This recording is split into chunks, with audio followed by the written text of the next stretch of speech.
ஆகாஷவாணி.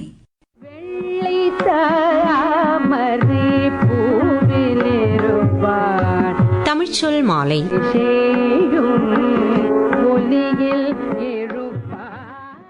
வணக்கம் நேர்களே, இது தமிழ்ச்சொல் மாலை.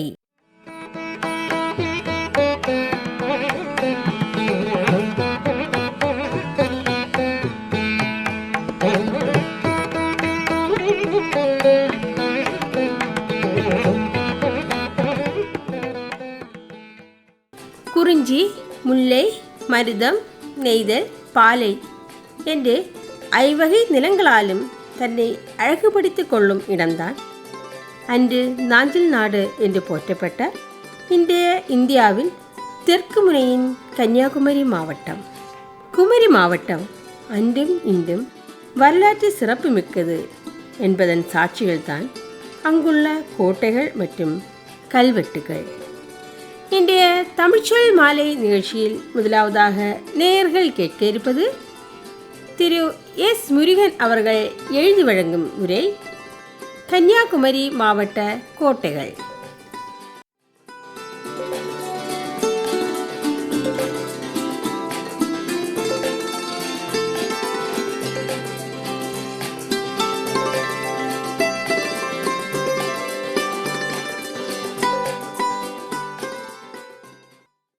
நம்ம நாட்டில் உள்ள கோட்டை கொத்தளங்கள் வெறுமனே வரலாற்று சான்றுகளாக மட்டுமன்றி ஆன்மீக மரபுகளையும் தாங்கி நிற்கிறது.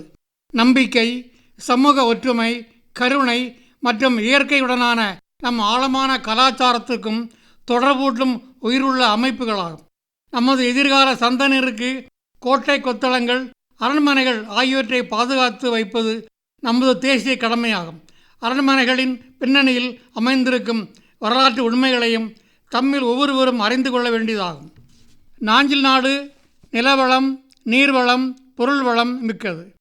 அதன் செல்வச் செழிப்பு மூவேந்தர்களான சேர, சோழ, பாண்டியர்களையும் நாயக்கர் படைகளையும் கவர்ந்திருந்தது என வரலாற்று சான்றுகள் கூறுகின்றன.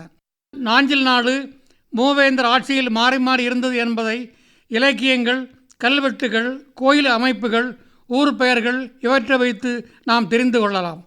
இவ்வாறு நாஞ்சில் நாடு பல மன்னர்களின் வீர விளையாட்டு நடந்த போர்க்களமாக திகழ்ந்தது. பகைவர் படைகளுக்கெல்லாம் பாசறையாக அமைந்தது நாஞ்சில் நாடு. அதனாலேயே இங்கு பல கோட்டை கொத்தளங்கள் எழுந்தன. அவற்றுள் பல அழிந்துவிட்டன. ஒரு சில கோட்டைகள் மட்டுமே உள்ளன. முன்பு நாஞ்சில் நாட்டின் தலைநகரமாக திகழ்ந்த கோட்டார் ஒரு காலத்தில் கோட்டை மதில் சூழ அமைந்திருந்தது என்பதை குருமா கோட்டாந்தரன் கொண்ட தென்னங்கன்னி பெருமான் என்ற கிபி 8ஆம் நூற்றாண்டிலேயே தோன்றிய பாண்டிக்கோவை தெரிவிக்கின்றது. கடற்கரை முதல் கன்னியாகுமரி வரை ஒரு காலத்தில் சிறப்புற்று விளங்கிய கோட்டையின் தடயங்களை பல இடங்களில் நாம் இன்றும் காணலாம்.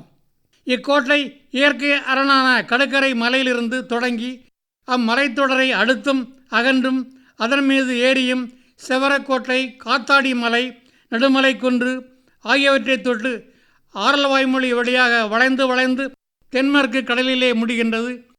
ஆரல்வாய்மொழியை அடுத்துள்ள கோட்டைக்கரையில் பெரிய கோட்டையும் வெடிமருந்து செய்யும் ஒரு கூடமும் இருந்ததாக வரலாற்று சான்றுகள் கூறுகின்றன.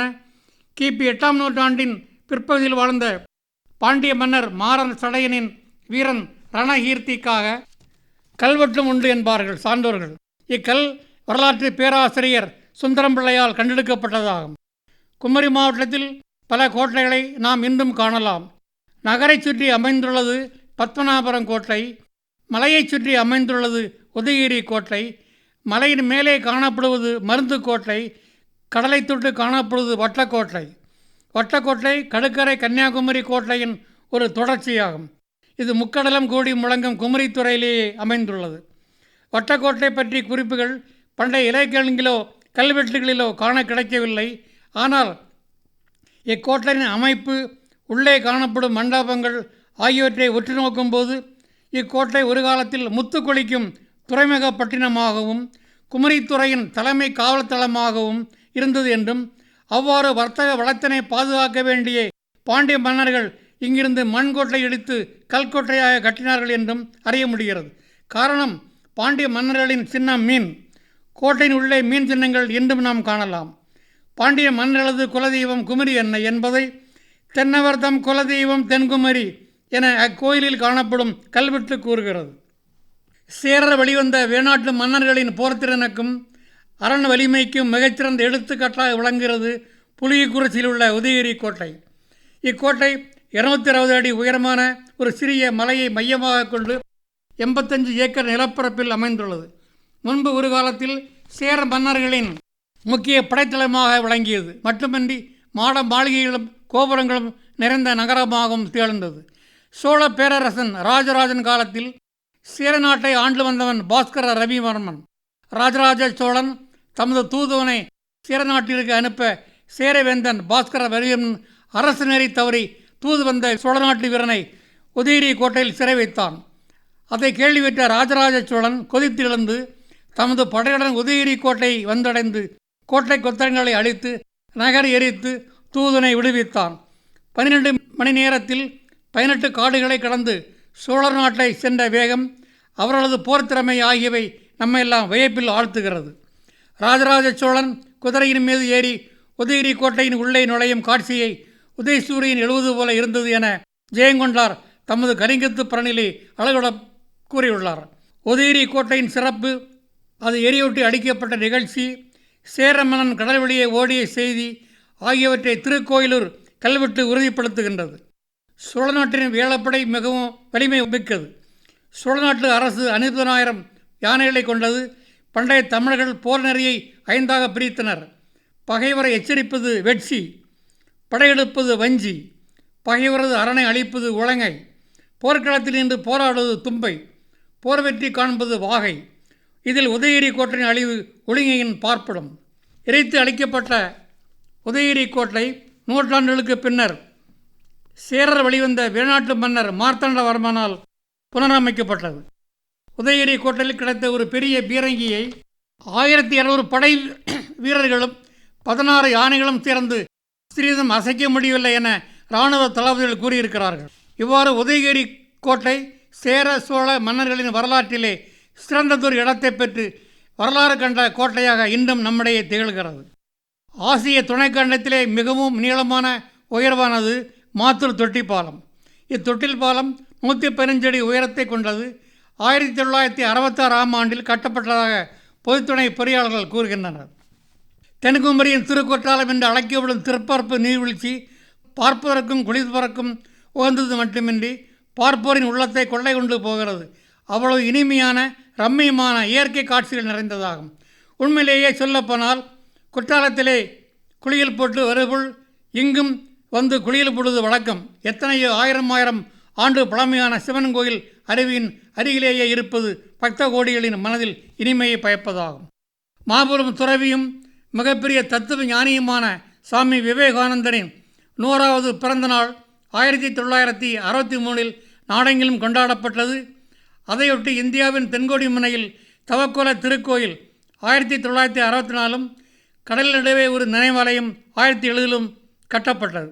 மணிநலத்தில் உள்ளார்ந்த தெய்வத்தன்மை உள்ளது என்றும் உபநிடத உண்மையில் விவேகானந்த கேந்திரம் ஆழ்ந்த நம்பிக்கை கொண்டுள்ளது. உத்தம மனிதர்களை உருவாக்குவதும் ஒளிமயமான தேசத்தை நிர்மாணிப்பதுமே அதன் முக்கிய நோக்கங்களாகும். மக்களிடையே ஆன்மீக சக்தியை வெளிப்பட செய்து அதற்கு வலிவூட்டி தேசிய புனர் நிர்மாணத்திற்காக பொருளாதாரம், பண்பாடு, ஆன்மீகம் போற்றி பல்வேறு துறைப்பணிகள் அந்த ஆன்மீக சக்தியை பயன்படுத்துவது கேந்திரம் கருத்தும் சுயநலமின்றி உலருக்கு கொண்டு செய்வதை இறைவனையடைய ஒரே வழியாக ஏற்றுக்கொண்டு அதற்கு தகுந்தாற்போல் தங்கள் வாழ்க்கையை சீரமைத்துக் கொள்வதற்காக பயிற்சியை வேந்த கேந்திரம் உலகுக்கு அளிக்கிறது. சாமி விவேகானந்தரின் கனவுகளை நனவாக்கும் பல நற்பணிகளை தொண்டு இயக்கத்தினர் நாடு முழுவதும் செய்து வருகின்றனர். இன்று மனித சமுதாயத்தின் உள்ள ஒரு பெரும் சவால் எழுச்சி எஞ்சியிருக்கும் இயற்கை வளங்களை பேணி காப்பதுடன் மாற்று எரிபொருட்களை கண்டுபிடிப்பதில் உள்ள அவசியமும் அவசரமுமே ஆகும். இயற்கையோடு இணைந்து செயல்படுவோம், சூழலை காப்போம் என்பதற்கிணங்க இயற்கை வள அபிவிருத்தி திட்டத்தை விவேகானந்த கேந்திரம் அறிமுகப்படுத்தி நடைபெறுத்தியுள்ளது. எளிமின் விளிமின் ஏற்றும் அலையும் துறவி என்ற அழகிய கண்காட்சி நம் பாரத தாய்நாட்டின் தென்கோடியான தேசிய துறவியும் மாபெரும் தத்துவ ஞானியுமான வீர புதல்வர் சாமி விவேகானந்தரின் வீரமிகு வாழ்க்கை சரித்திரத்தையும் அவர் வாழ்ந்து காட்டிய விதம், மக்களுக்கு அவர் ஆற்றிய தொண்டு, ஒட்டுமொத்த உலக சமுதாயத்திற்காகவும் தேசிய ஒருமைப்பாட்டுக்காகவும் ஏழை எளியோர் ஆகியோரின் நலனுக்காக நாடு முழுவதும் அலைந்து திரிந்து சேவையாற்றிய அன்னாரின் அரிய வாழ்க்கையை எடுத்து கூறுவதாகும். நாடு முழுவதும் அவர் அலைந்து திரிந்து காரணத்தினாலேயே அவருக்கு அலையந்திரவு என்ற பட்டப்பேறு உண்டு. தேசப்பிதாவினால் காந்தியடிகள் நினைவு மண்டபம். நாட்டின் விடுதலைக்கு வித்திட்டவரும் தேசப்பிதாவுமான மகாத்மா காந்திஜியின் நினைவு மண்டபம் 1956ஆம் ஆண்டு கேரள மாநிலம் அரசாங்கத்தால் கட்டப்பட்டது.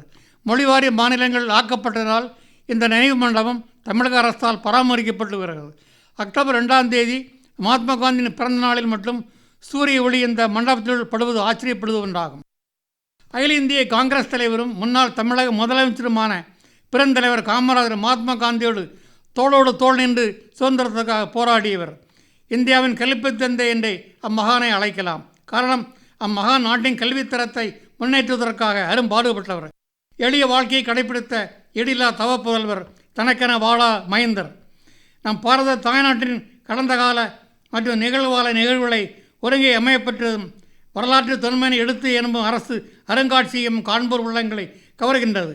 பாரத பண்பாட்டுக்கும் நமது நாகரிக சிறப்புக்கும் எடுத்துக்காட்டாக இந்த அருங்காட்சியகம் விளங்குகிறது.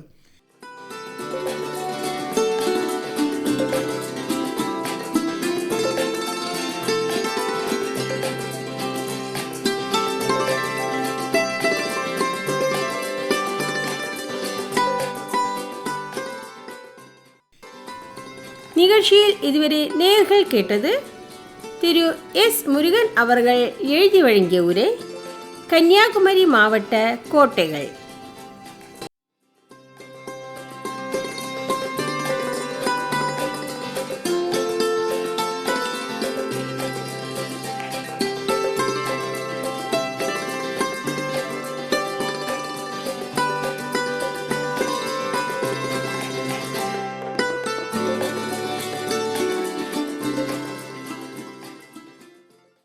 நேயர்கள் கேட்டுக்கொண்டிருப்பது ஆகாஷவாணியின் தமிழ்ச்சொல் மாலை.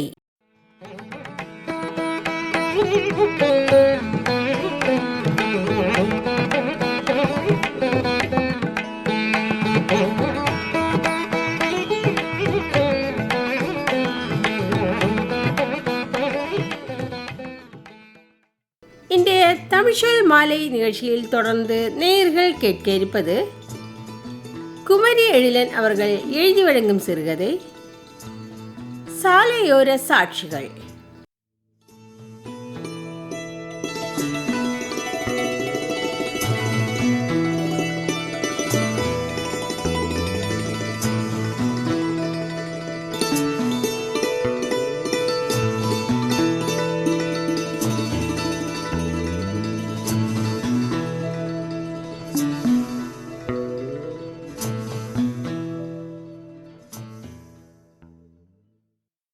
ஒரு சாலையோர சாட்சி. ஆலமரங்கள் பல ஊர்களின் எல்லையில் சாட்சியாய் காட்சியளிப்பதுண்டு. சில ஊர்களில் அரசமரமும் சில ஊர்களில் வேம்பும் நாவலும் சாட்சி பணி ஆற்றுவதுண்டு. ஆரல்வாய் மொழியில் ஒரு சுமை தாங்கியும் குளித்துறை ஆற்றின் மீது விட்டிருக்கும் பாலமும் கன்னியாகுமரியில் சங்குத்துறை சங்கிலிகளும் பல நிகழ்வுகளின் வாழும் சாட்சிகள். இவை எவையும் எந்த அரசவையிலும் நீதிமன்றத்திலும் நேரில் வந்து சாட்சி சொல்லப் போவதில்லை. கிளியும் புறாவும் கண்டிடந்த தாய்ப்பசுவும் கதைகளின் மதிப்பேற்றத்துக்காய் பயன்பட்டதுண்டு. ஆனால் நல்லூரின் சாலையோர சாட்சியாய் அந்த சுருட்டை முடியும் கருப்பாய் ஒல்லியாய் அழுக்கான சட்டை சாரத்துடன் ஒரு குப்பியில் தண்ணீரும் ஒரு சின்ன சாயம் போன நீலத்துண்டுடன் யாருக்காகவோ எதற்காகவோ காத்திருக்கும் அந்த பெயர் தெரியாத மனிதர் 70க்கும் 80க்கும் இடையே ஊசலாடி கொண்டிருக்கும் வயது. எப்போது எழுவார், எப்போது தூங்குவார், எங்கே தூங்குவார் யாருக்கும் தெரியாது. கிராமத்து மருத்துவமனை திறக்கும் வரையில் அதன் வாசல் நடையில் எப்போதாவது யாருமில்லா காலை நேரத்தில் பேருந்து காத்திருப்பு அறையில் யாராவது வந்து 30 கிளக்க போயிட்டா என்ற கேள்விக்கு கணீர் குரலில் 30 பியும் போயிருக்கு என்று நறுக்கு தெரித்தார் போன்ற பதிலுடன் நிறுத்தி கொண்டு வேறு திசையை பார்த்து கொண்டிருப்பார். அவராக யாரிடமும் பேச்சு கொடுப்பதில்லை. எப்போதாவது ரயிலடி குலை என்கிற செடியை வேரோடும் பிடுங்கி பேருந்து காத்திருப்பு அறையில் பறந்து கிடக்கும் வாழ்நாள் முடித்து மஞ்சள் பழுப்பு ஏறிய வேப்ப இலைகளை தூர்த்து பெருக்கி போடுவார். எவனாவது குடியும் குடித்தனமுமாய் இருந்துவிட்டு போன குப்பிகளை எடுத்து உடைந்து யாரின் காலாவது பதம் பார்த்து விடாதபடி ஒதுக்கமான புதர்களில் கொண்டு போடமாட்டார், வைப்பார். ஒரு அப்பன் தன் மகளை காலை 5:30 மணிக்கு முதல் பேருந்தில் வேலைக்கு போக கொண்டுவிட அவள் யாரோ ஒரு இளைஞனின் எந்திர ஈருருளியில் பின்னால் அமர்ந்து எதிர்த்திசையில் செல்வதைக் கண்டு, கலிகாலம், இன்னும் என்னமெல்லாம் நடக்கப் போகோ என்று சின்ன சிரிப்புடன் சொல்லிக் கொள்வார். பக்கத்தில் இருந்த யாரோ, என்ன சொன்னீரு என்று கேட்டால், காலம் கலிகாலம்னு சொன்னேன். சமஞ்ச பிள்ளைய வேலைக்கு போக விட்டா அது எங்கேயோ போவு. அதுக்கு அப்பன் உமக்கு தெரிஞ்சவன்னா சொல்லி தட்டி வைக்க சொல்ல வேண்டியதுதானே. அப்பன் கேட்பான், அம்மா அழுவா, அது மருந்தடிக்கும், இந்த பாவம்லாம் வேணுமா என்று சொல்லிக்கொண்டே இடம் விட்டு அகலுவார். மின்சாரக் கம்பியில் மின்சாரத்தில் அடிபட்டு விழுந்த காக்கையின் சொந்தக்காரர்கள் கா கா கரகரவென ஒப்பாரி வைத்து முடியும் வரை காத்திருந்து ரெக்கைகளை பிடித்து காக்கையின் உடலை ஏதாவது ஒரு பள்ளத்தில் போட்டு மண்ணால் மூடுவார். ஊரிலிருந்து ஏதாவது 8 வயசு 10 வயசு பயல்கள் சைக்கிளில் வேகமாய் வருவது கண்டால் சாலையில் வரும் மலைக்கடத்தி ஆற்றுமண் கடத்தி வண்டிகளின் வேகத்தை குறைக்க சாலையின் குறுக்கே கைகாட்டி கைவிரித்து நிற்பார். சவத்துக்கு பிறந்ததுகளே, தெருவை விட்டு ரோட்டுக்கு சைக்கிள் சமண்டிட்டு வந்தா சைக்கிளை பிடுங்கி பள்ளக்குளத்தில் போட்டுருவேன் என்ற மிரட்டலும் தீர்ப்பும் இடையிடையே அரங்கேறும். எப்போதாவது ஊரின் கிழக்கு எல்லையில் உள்ள தண்ணீர் தாங்கியின் நிழலில் தென்னந்தோப்புகளும் மேட்டுப்பத்து வயல்களும் சந்திக்கும் இடத்தில் சன்னிதானம் கொண்டிருப்பார். அன்றொரு நாள் ஒரு நெகிழி பாத்திரத்தில் சோறும் நெகிழி குப்பியில் தண்ணீரும் இருக்க கால்வாயில் கையலம்பிக் கொண்டிருப்பதை பார்த்தேன் என்று சிலர் சிலாகிப்பர். அன்னதான கோயில் வரிசையில் அந்த ஊர் பண்ணையார் குடும்ப உறுப்பினர்கள் கூட காத்து கிடக்க இவரின் காலடி, ஏன் கண்ணடி, ஏன் காற்றடி கூட அந்த பக்கம் வீசியதில்லை. எந்த வீட்டு கல்யாண பந்தியிலும் இவரை கண்டதில்லை. இவ்வளவுக்கும் 50 அடியில் அடிக்கடி திருமணம் நடக்கும் மண்டபம் அமைந்துள்ளது. மண்டபக் காவலர் இவரது நெருங்கிய சொந்தக்காரரும் கூட. அதிசயமாய் அவர் முகத்தில் தோன்றிய புன்னகை சிரிப்பாய் விரிந்தது. பேருந்துக்கு காத்திருந்த அவர் வயதையொத்த ஒருவர், ராஜாமணிக்கு என்ன திடீர்னு சிரிப்பு பொத்துக்கிட்டு வருவு எனக் கேட்டார். கலி காலத்தில் இதெல்லாம் நடக்கும்னு ஐயா வைகுண்டர் அன்னைக்கே சொன்னாரு. சரி, ஐயா என்னதான் சொன்னாருன்னு சொல்லுமே. மருமகன் முகம் பாரா மாமியாள் மருமகன் தோள் தொட்டு மண்ணெண்ணையில் ஓடும் வாகனத்தில் பயணிப்பாள் என்று சொல்லி குலுங்கி குலுங்கி சிரித்தார். ஆமாம், காலம் மாற மாற நாமளும் மாறணும்லா. நடந்தே 4 மைல் போனோம். அடுத்த பஸ் ஸ்டாண்டுக்கு இலவச பஸ்ஸில் போகிறாளுகோ பொம்பளையோ. நாக்காமடத்தில் இருந்து நாரோல் வர நடந்து போய் படித்தோம். நான் எங்கள் அக்காலாம். எங்கள் பேரப்பிள்ளையோ ஓசி பஸ்ஸு, யமஹா, புல்லட்டுன்னு போகிறானுகோ. சினிமா பார்க்க நாரோலுக்கு போயிட்டு பேய் உறங்குற நேரத்தில் நடுச்சாமம் நடந்தே வீட்டுக்கு வந்தோம். இப்போ நட்ட நடு வீட்டில் பேய் படம் பார்க்குதுகோ. ஆத்தா, அம்மா, மொவா, பேத்தி எல்லாம். தலையை முடிகிற வேலை இல்லை, பின்னல் போடுக சோழியெல்லாம் கிடையாது. அந்த பேய்களை தலையை விரித்து போட்டு இந்த பேய்கோ நடிச்சாமம் வர பார்த்துட்டு இருக்குதுகோ. ஒரு நாளும் அவராய் வாய் திறக்காத ராஜாமணி அவரே திருவாய் மலர்ந்து அருளினார். ஓட்டு போடுகிறத பாருமே. அந்த காலத்தில் நாகர்கோயிலுக்கு முன்னையும் விளையாட்டு ஸ்டேடியத்திலேயும் சந்தை மேட்டிலேயும் கோட்டாத்து போயிலப்பேட்டையிலும் தலைவன்மாரு பேசுவா. நாம் போய் கேட்டுக்கோம். இப்போ தெரு தெருவா, வீட்டுக்கு வீடு, ரூமுக்கு ரூமு வந்துல்லா ஓட்டு கேட்கான்ஹோ. அந்த காலத்தில் தோப்பூரில் மட்டும் ஒரு ஓட்டாஃபீஸ் இருந்து, இப்போ ஊருக்கு ஊர் எலெக்ஷன் வந்தால் ஓட்டாஃபீஸை துறக்கானுகோ. ஓய், அது கூரையில் போட ஓடு செய்ய ஆஃபீஸு. அது ஓடு, இது ஓட்டு, வாக்குன்னு தமிழில் சொல்லுவா. டவுனில் சாயந்தரத்துல எல்லாம் படங்களில் சக்கா எனக்கு ஓட்டு போடுங்கன்னு கேக்கு, மட்டிப்பழம் எனக்கு ஓட்டு போடுங்கன்னு கேக்கு, பிருக்கு சக்கா உங்கள் ஓட்டு எனக்கு தாங்கு. ராஜாமணி எப்போதாவது சிகரெட்டும் என்றாவது பீடியும் சில நேரங்களில் சுருட்டும் வலிப்பதுண்டு.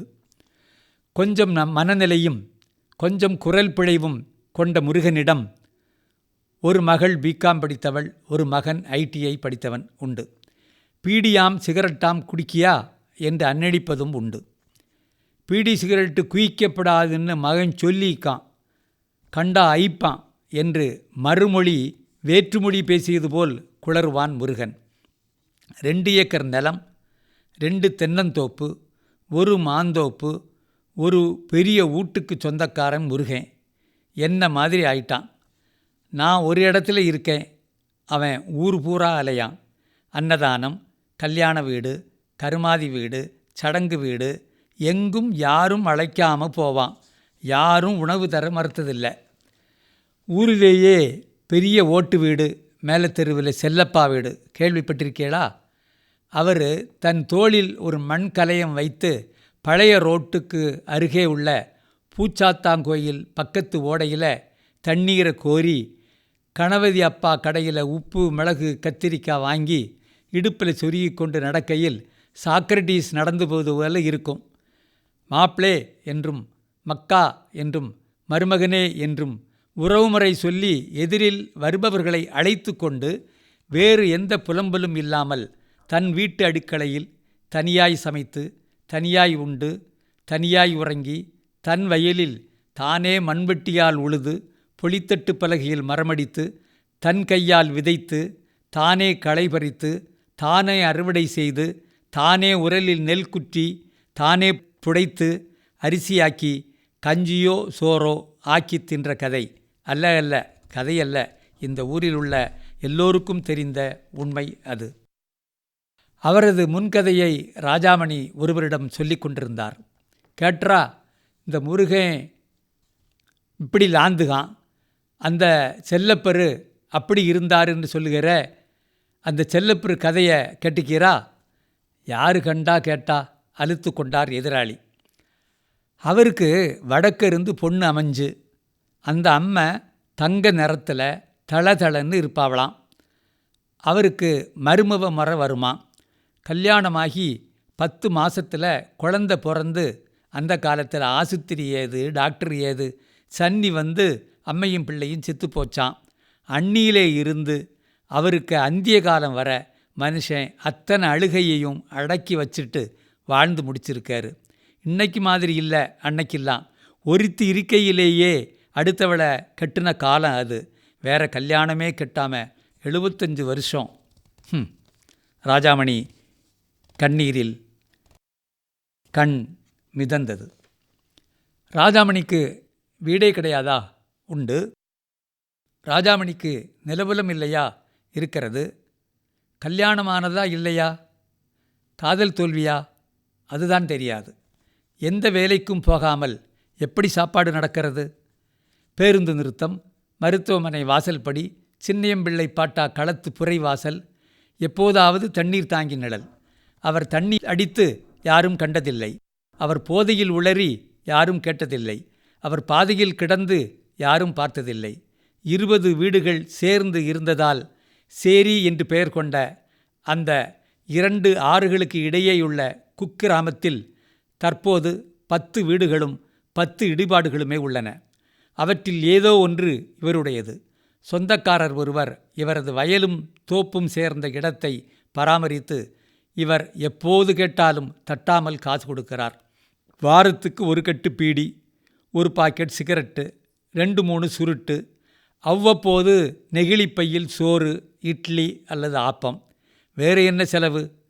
காலத்தின் இடத்தின் நேரத்தில் சாட்சியாய் ராஜாமணி.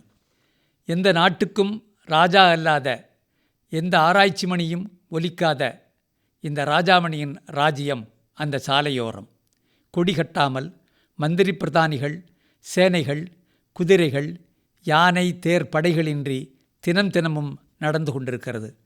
அவர் ஒரு டெமஸ்தனீஸை போல, ஒரு சாக்ரட்டிஸை போல, ஒரு செல்லப்பாவை போல அவர்களுக்கு சாட்சியாய், ஊருக்கு காட்சியாய் என்றும் வாழ்கிறார்.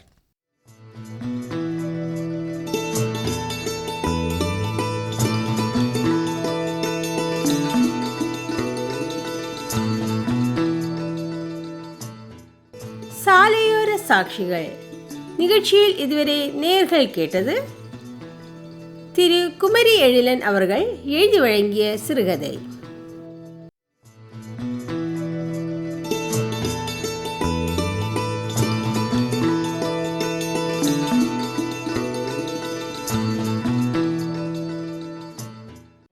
நேயர்களுக்கு ஒரு அறிவிப்பு.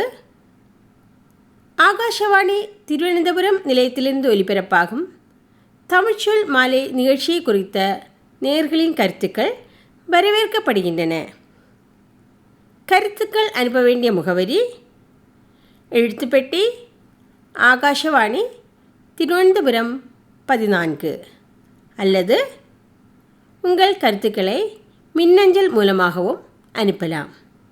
இமெயில் மூலமாக அனுப்ப வேண்டிய முகவரி: airtvmpm@gmail.com. முகவரி ஒரு முறை கூட: எழுத்துப்பெட்டி, ஆகாஷவாணி, திருவனந்தபுரம் 14. இமெயில் அனுப்ப வேண்டிய முகவரி: airtvmpm@gmail.com.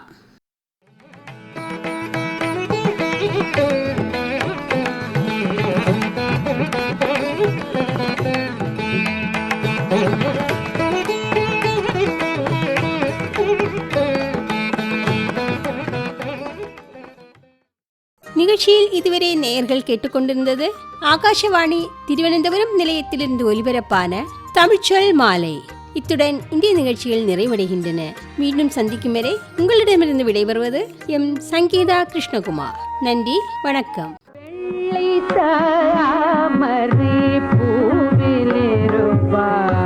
தமிழ்ச்சொல் மாலை. ஒலியில்